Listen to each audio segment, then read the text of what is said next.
Պարոն Հակոբյան, կուզենամ անդրադառնանք վերջին ներքաղաքական զարգացումներին, Սասնա ծռերի այսպես օպերացիայից հետո, եթե կարելի այդպես նշել, քաղաքական դաշտում ինչ իրավիճակ է ստեղծվում մինչև մյուս ընտրությունները, արդյոք ընտրական համակարգով փոփոխությունների հասնել, ընտրությունների միջոցով փոփոխությունների հասնելը Հայաստանում մնում է առաջնահերթություն ընտրողների մոտ, թե հակառակ այս զենքի պայքարի զենքի միջոցով իշխանափոխության հասնելու ձգտումները ավելի արմատական մոտեցումներ ստացան սրանով։ Գիտեք, ընդհանրապես երևի գաղտնիք չենք բացի, եթե ասենք, որ Հայաստանում այնուամենայնիվ շատ վաղուց այնպիսի կարծիք է ձևավորված, ընդ որում բավականին հստակ եւ ամուր, որ Հայաստանում գրեթե որևէ փոփոխություն, համենայն դեպս խոսքը իշխանության ձևավորման մասին է, օրենքի շրջանակներում, ընտրական օրենքի շրջանակներում, էլեկտորալ պրոցեսների շրջանակներում դժվար թե կայանան։ Եվ դրանով է պայմանավորված, գիտեք, վերջին մի քանի ընտրությունների նկատմամբ հասարակության ընդհանուր ապաթիան, որը արտացոլվում է, ասենք, բավականին պասիվ մասնակցությամբ։ Պետք չէ խաբնվել այն պաշտոնական թվերով, որոնք վերջում, ասենք, տրվում են, որ մոտ 60% ստաբիլ մարդիկ մասնակցում են այդ ընտրություններին, եւ գիտեք, վերջի մի քանի ընտրություններում պարլամենտական եւ նախագահական իշխանությունները կարծես թե ավելի շատ մտահոգված էին այդ ներկայությունը, մասնակցությունը ապահովելու, նախ եւ առաջ այդ մասնակցությունը ապահովելու խնդրով եւ ոչ միայն այդ խորհրդարանական եւ նախագահական, այլ նաեւ վերջին այդ հանրաքվեի ընթացքում մենք տեսանք, որ նույնիսկ շատ փակ խողովակներ, մասնավորապես մեդիա դաշտը այդ ժամանակ պետականամետ, այսպես ասեմ, մեդիա դաշտը բացվեց եւ շատ պրոյեկտներ արվեցին այն ժամանակ, այդ թվում նաեւ ռեալիթի շոուի տեսակով, այսինքն ես ուզում եմ ասեմ, որ դա լրացուցիչ անգամ ապացուցում է, որ իշխանությունը սովորաբար երկու գլխավոր խնդիր է լուծում։ Առաջինը դա մասնակցություն ապահովել, որպեսզի ցույց տալ պրոցեսի նկատմամբ ժողովրդի հետաքրքրությունը եւ ընդհանուր առմամբ ապահովել, այսպես ասած, դեմոկրատական պրոցեսի այդ տեսլականը, եւ երկրորդը բնականաբար իր խնդիրը դա իշխանության վերարտադրության ապահովումն է։ Այս առումով ես իհարկե բնական եմ համարում, որ ցանկացած իշխանություն փորձում է վերարտադրությունը իր ապահովել, իսկ ցանկացած ընդդիմություն բնականաբար փորձում է իշխանափոխություն իրականացնել։ Այս առումով ես կարծում եմ, որ ապաթիան էլեկտորալ գործընթացների նկատմամբ, այսինքն նաեւ առաջիկա խորհրդարանական ընտրությունների հանդեպ այնուամենայնիվ պահպանվում է։ Ինչ անդրադարձ կարող է ունենալ առաջիկայում սպասվող թիմ ընտրություններին ամենախոշոր քաղաքներում Վանաձորում եւ Գյումրիում, եւ այս ընտրություններին կուսակցությունների մասնակցել, չմասնակցել ամենակարևորը ինչ ազդեցություն կունենա 2017-ի ընտրությունների վրա։ Ես կարծում եմ, ընդհանրապես թիմ ընտրությունները իրենք, այսպես ասած, այն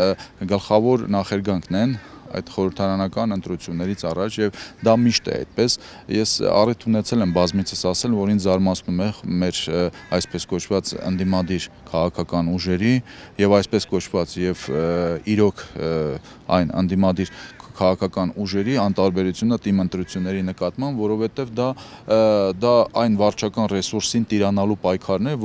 որից զրկվում են ընդդիմադիրները եւ հետո, ասենք, բողոքում են, որ վարչական ռեսուրս է օգտագործվում։ Ես կարծում եմ այս մոտեցման մեջ որևէ պրագմատիզմ չկա, այսինքն ընդհանրապես, եթե դու հրաժարվում ես որևէ ընտրական գործընթացում մասնակցելուց, ուրեմն դու ունես այլընտրանք, այդ այլընտրանքը լինում է կամ հեղափոխական գործընթացները, կամ, ասենք, դա լինում է, ինչպես մենք տեսնում ենք, եւ թավշյա եւ զինված կամ այլ ձևերով, ասենք, մայդանային, այդպես ասեմ, եթե դու, այսինքն, ուզում եմ ասեմ, չես մասնակցում թիմ ընտրություններին, նշանակում է դու ամբողջ հույսը դնում ես նրա վրա, եթե իրոք նպատակ ունես իշխանափոխության, որ մինչև ընտրություն այնպիսի իրավիճակ կստեղծես երկրում, այսինքն փողոցում, այսպես ասեմ, որ փողոցը կհավասարակշռի այդ վարչական ռեսուրսները, որը դու փաստացի հոժարակամ հանձնում ես իշխանությանը հերթական անգամ։ Տվյալ դեպքում, չգիտեմ, ցավոք սրտի երևի թե ասեմ, ես նորից տեսնում եմ, որ համենայն դեպս ընդդիմադիր ուժերի մեծամասնությունը թերևս բացի կարծես թե քաղաքացիական, պայմանագրի, որը որ հայտարարում էր, որ 2 թե 3 տեղերում մասնակցելու եւ հրազդանում էլ չէ մասնակցեց, այսինքն բացի այդ համեմատաբար նոր կուսակցություններից այն տիտղոսային անդիմադիր կուսակցությունները, այդպես անվանենք, մեղմ կարծես թե մտադիր չեն առանձնապես լուրջ պայքար վարելու։ Մինչդեռ դա շատ կարևոր է։ Կարևոր է ոչ միայն արդյունքի առումով կոնկրետ այդ ընտրությունների ընթացքում, այլ նաև որպես, այսպես ասած, նախապատրաստում մեծ ճակատամարտին, որը, ասենք, խորհրդարանական ընտրությունները պետք է լինեին։ Հիմա տեսեք, եթե քաղաքացիական պայմանագիրը, ասենք, հրազդանում մասնակցեց, չէ, ընտրություններում եւ մոտավորապես, եթե չեմ սխալվում, 10,000 ձայնի մոտ ստացավ, այսինքն այդ որոշակի պաշար կա, այսինքն ինչպես քաղաքական ուժերն են ասում, քաղաքտեխնոլոգները, աշխատած տեղ է արդեն եւ ընդամենը այնտեղ պետք է թարմացնել իր ներկայությունը, ապա եւ նույնը երևի թե այդ նույն նպատակը իրենց արժեվ դնում են նաև երևի թե մասնակցող ընդդիմադիրները Վանաձորում, Գյումրիում, այո, կարևորագույն քաղաք ասած տիտղոսային ընդդիմությունը կարող ենք ասել, որ կարող է պայմանավորվածություն ունենալ իշխանությունների 17-ի համար, եթե հիմա այսպես ձեռքերը ծալած նստում է եւ օրինակ այդ տիտղոսային ընդդիմությունից Հայազգային կոնգրեսի ղեկավարն էլ թե Ղարաբաղի հարցում եւ թե ինչպես պարզվեց այս հուլիսյան իրադարձությունների ժամանակ Սերժ Սարգսյանին էր սատարում։ Գիտեք, նորից առիթ ունեցել ենք այդ մասին խոսելու, ես բազմիցս ասել եմ, որ ես իմ տպավորությամբ այն քաղաքական ուժերը, որոնք ժամանակին ստորագրեցին այդ 4+4 այդ հայտնի համաձայնագիրը, այնուամենայնիվ հոգու խորքում իրենց պատկերացման բավականին պրագմատիկ քայլ էին արել, առաջի քայլն էին արել դեպի ինչ-ինչ համաձայնություններ ապագա խորհրդարանի ձևավորման շուրջ, ուզում եմ ասեմ, մյուս կողմից գիտեք քաղաքական պրոցեսում մասնակցելը, մասնավորապես ընտրական գործընթացներում, դա նախատեսվում է, որ դու տարիներ շարունակ պետք է պատրաստվես դրան, իսկ դա նշանակում է ռեսուրսներ, դա նշանակում է կազմակերպվածություն, այսինքն կառույցներ ունենալ յուրաքանչյուր տեղում, եթե չունես այդ կառույցները, պարզ է, որ դու այդ պրոցեսին չես մասնակցելու եւ ցանկացած առիթ ես գալու, որոնելու ես, որպեսզի այդ պրոցեսին չմասնակցես, դա նշանակում է ֆինանսներ ունենալ, ընդ որում ինչքան հնարավոր է թափանցիկ ֆինանսներ, քանի որ հիմա հասարակության մեջ այդ տրենդը կա, ոչ մի բանի նկատմամբ վստահություն չկա եւ նույնիսկ ընդդիմադիր եւ արմատական հռետորաբանությունը այդ կասկածները չի փարատում եւ անընդհատ կան կասկածներ, որ այս կամ այն քաղաքական գործիչը, այս կամ այն անդիմադիր գործիչը կապված է, այսպես ասեմ, իշխանության հետ, ինչ որ մեկի իշխանության կամ իշխանության ինչ որ մի թևի նախագիծն է, պրոյեկտն է, ոնց որ ասում են, դրա համար ես կարծում եմ դա պետք է պատրաստվել դրան, այսինքն դու չես կարող որոշել այսօր, որ ես մասնակցում եմ այդ ընտրություններին, եւ ընդամենը 6-7 ամսվա ընթացքում ունենաս ֆինանսներ դե կարող է ունենաս ինչ որ տեղից Հայաստանում դե ֆինանսները մենք հասկանում ենք կամ դա իշխանական ծագում ունեն կամ դրսից են, ես նույնիսկ չգիտեմ որն է ավելի վատ, ուզում եմ ասեմ ֆինանսներ կարող ես ունենալ, բայց կառույցներ ստեղծել, գործունյա կառույցներ, որոնք կարող են ինչ-որ գործ անել, իրոք կարող են գործ անել, փորձ ունեն եւ այլը շատ դժվար է ստեղծել ընդամենը 6 ամսվա ընթացքում։ Դա է նաեւ պատճառը, որ ես կարծում եմ, որ այնուամենայնիվ այդ տիտղոսային ընդդիմադիրներից շատերը, այդ քաղաքական ուժերից այնուամենայնիվ հույսը դնում են, որ կարողանան ինչ-ինչ պայմանավորվածություններ ձեռք բերել, այդ թվում նաև փոխհատուցում ստանալ իրենց որոշ դիրքորոշումների դիմաց։ Այդ թվում նաև դա ակնհայտ է, դուք ճիշտ նշեցիք, որ մենք տեսնում ենք, որ համենայն դեպս իշխանության եւ Հայ ազգային կոնգրեսի դիրքորոշումները որոշ հարցերի շուրջ եւ մասնավորապես, այո, կարևոր հարցերի շուրջ, մասնավորապես Արցախի հարցի շուրջ եւ հուլիսյան դեպքերի շուրջ, կարծես թե համընկնում են եւ բավականին լուրջ են համընկնում այս առումով ես կարծում եմ այո իրենց հույսը այնուամենայնիվ դատելով իրենց որոշակի պասիվությունից եւ թիմ ընտրությունների շուրջ եւ ես շատ մեծ ակտիվություն քաղաքական առումով չեմ տեսնում նաեւ խորհրդարանական ընտրությունները գիտեք արդեն մենք շեմին ենք Մենք շեմին ենք, ոչ թե նախընտրական շրջանը վաղուց է սկսվել։ Մենք հիմա արդեն երևի թե սկսում ենք վերջին կամ նախավերջին այդ փուլը, երբ արդեն ամեն ինչ պետք է հստակ լինի, սկսած կադրերից ում են տանում, վերջացրած ռեսուրսներով։ Ես առայժմ այսօրվա դրությամբ այդ տիտղոսային ընդդիմության մոտ նման ձգտում, նման այսպես ասեմ ավանդական ընդդիմադիր այդ ավյունը չեմ զգում։ Նորաստեղծ կուսակցությունները բնականաբար իրենց խնդիրը ունեն, իրենք խնդիր ունեն երևալու, իրենց բրենդը այսպես ասած ճանաչելի դարձնելու եւ այս առումով իրենք որոշակի իհարկե հաջողություններ ունեն։ Տեսեք, հիմնադիր խորհրդարանն ի սկզբանե մերժում էր ընտրություններ հասկացությունը, նշում, որ փողոցային պայքարի ապստամբության միջոցով կարող են հասնել իշխանափոխության։ Հիմա Արայիկ Խանդյանի առաջադրումը ծաղկահովիտում ինչ է նշանակում, մանավանդ որ նա պատահական չէր հայտնվել Սասնա Ծռերում, վաղուց հիմնադիր խորհրդարանի աջակից էր։ Մի դեպքում մերժում ես ընտրությունները, զենքը ապստամբություն ընտրում որպես պայքարի միջոց, մյուս դեպքում ունենալով գյուղում աջակցություն, դա երևում է հարցումներից մտնում ես ընտրական պրոցեսների մեջ։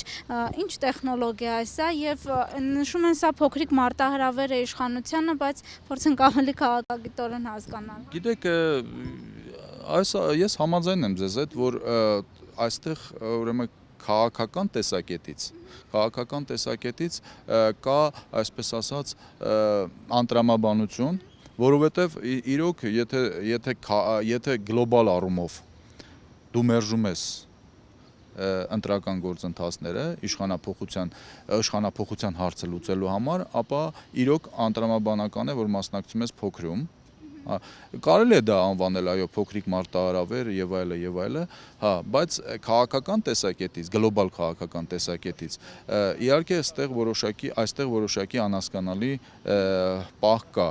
Իհարկե, եթե հիմնադիր խորհրդարանը վերանայում է իր դիրքորոշումը, այսինքն այսպես ասած հիբրիդային պայքար է որոշում անել, այսինքն համատեղել, միքսել իրար հետ թե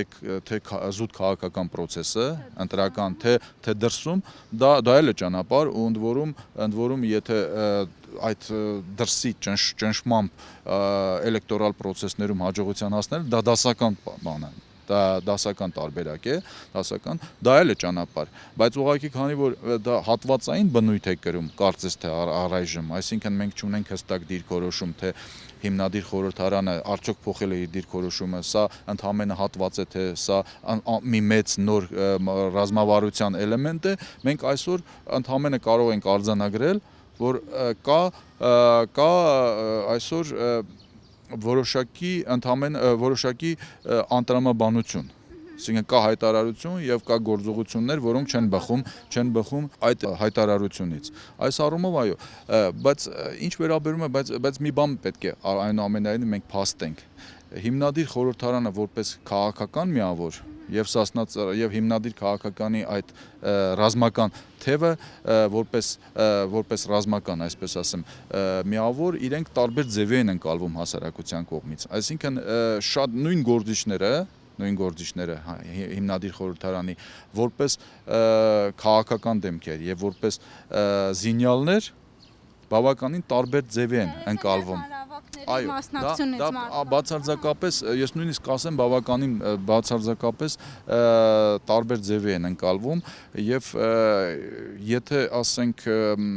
Սասնա Ծռերի դեպքում մենք տեսանք, որ որոշակի արձագանք հասարակության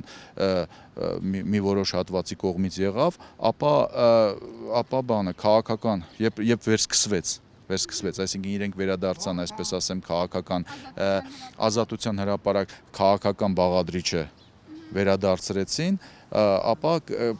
այդ պատկերը կարծես թե նորից կրկնվում է։ Ես ուզում եմ ասեմ նույն Արայիկի այդ միայնակ գայլի դեպքում իր առաջադրումը թիմ ընտրություններում դա բացարձակապես երաշխավորված չէ։ որ ասենք ինքը հաջողության կհասնի, որովհետև ել եմ ասում, դա մենք տեսնում ենք ոչ միայն համակարգի դեմ է, հասարակության ընկալումն է տարբեր է, այսինքն որպես պայքարող զինյալ, որպես, չգիտեմ, փողոցային պայքարի կտրուկ մեթոդներով պայքարող մարդ ինքը իրենք այլ ձև են կարծես թե ընկալվում, քան որպես քաղաքական միավոր։ Դա փաստ է, ես կարծում եմ։